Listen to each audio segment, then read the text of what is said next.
Ben Emre Onursal. Yaklaşık 5 senedir kozmik enerji, Theta Healing ve JAWS sistemleri üzerinde çalışmalar gerçekleştiriyorum.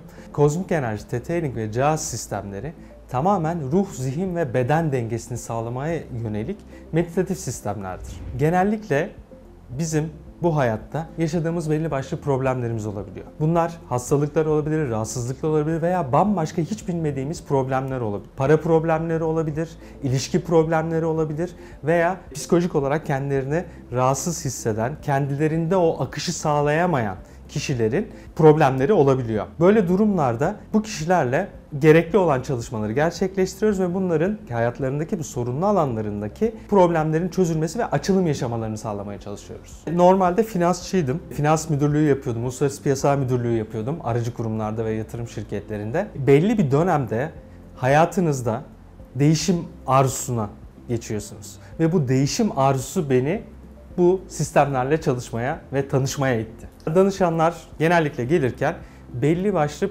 belirledikleri problemler oluyor. Mesela örnek, ben çok fazla bir şeyi erteliyorum diye gelebiliyor. Veya benim ilişkimde gitmeyen bir şey var, bunu nasıl çözeriz diye geliyor. Öncelikle bununla ilgili danışana diyorum ki sen bunu kesinlikle ve kesinlikle çözmek istiyor musun? Niye bunu soruyoruz? Çünkü burada zaten bütün işlemi gerçekleştiren danışan. Bizler sadece uygulayıcı ve aracı konumundayız. Ve danışan bunu gerçekten kendi isteğiyle gerçekleştirmeye başladığında o zaman çalışmaya başlıyoruz. Ki bir seferde deneyimleyebilirsiniz, 2 seferde, 3 seferde buna beraber karar veriyoruz ve böylelikle çalışmaları gerçekleştiriyoruz. Bir kişi iyileşmek de istemeyebilir veya iyileşmek de isteyebilir.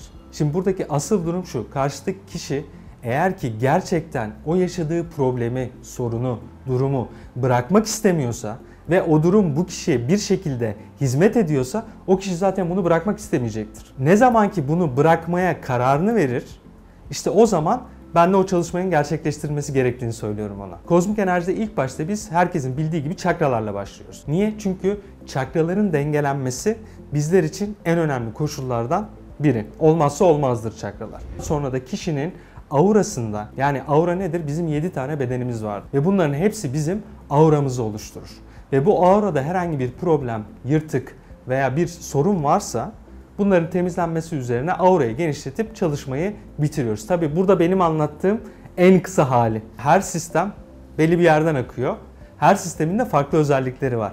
Şimdi diyelim ki bir kişi geldi bir problem üstünde. İlk olarak benim çalışmalarımda ben kozmik enerjiyle başlıyorum. Kozmik enerji kişinin alanını temizliyor. Birincisi bu. Daha sonra bu kişinin aynı probleminde belki de bilinçaltıyla ilgili bir çalışmaya ihtiyacı olduğunu düşündüysek, kişiyle konuşarak bunu gerçekleştiriyoruz. Bunu düşündüysek ne yapıyoruz? Theta Healing çalışması da gerçekleştiriyoruz ve bilinçaltında onun dönüşmesi gereken düşüncelerin değişmesi üzerine bir çalışma gerçekleştiriyoruz. Bununla ardından baktık ki durum çok bilinmeyen bir noktaya gidiyor. Mesela örnek, atalardan kaynaklanıyor olabilir, geçmiş yaşamlardan kaynaklanıyor olabilir, gelecek yaşamlardan kaynaklanıyor olabilir. Bunları da bilmediğimiz bir noktada seyrediyorsa durum, o zaman da JAWS, Gene Adrian arınma sistemiyle bir çalışma yapıp bu şekilde bir kombinleme yapıp bu çalışmaları tamamlıyoruz. Bu bitmeyen bir süreç. Çünkü niye? Bu sistemlerin hepsi insanlığın yükselişine hizmet etmek için, aydınlanmaya hizmet etmek için olan sistemler. O yüzden biz de öncelikle, en azından kendi adıma söyleyeyim, öncelikle kendimiz, kendi yükselişimiz ve aydınlanmamız, daha sonra da faydalı olabileceğimiz diğer kişilere faydalı olabilmek. Ekstra olarak belki şunu önerebilirim. Mutlaka ve mutlaka bu çalışmalara katılmak isteyenler önceden bir iletişime geçsinler, konuşsunlar, arasınlar. En azından bir bilgi alarak bu çalışmaların hakkında daha detaylı bilgiye sahibi olarak bu çalışmalara başlasınlar diyorum. Eğer ki gerçekten bu alanlara ilginiz varsa en azından bir defalığa mahsus bile olsa bunu deneyimleyin. Çünkü kişinin tüm alanlarında, tüm bedenlerinde ve ruhsal, zihinsel ve fiziksel olarak faydasını eminim ki göreceksinizdir.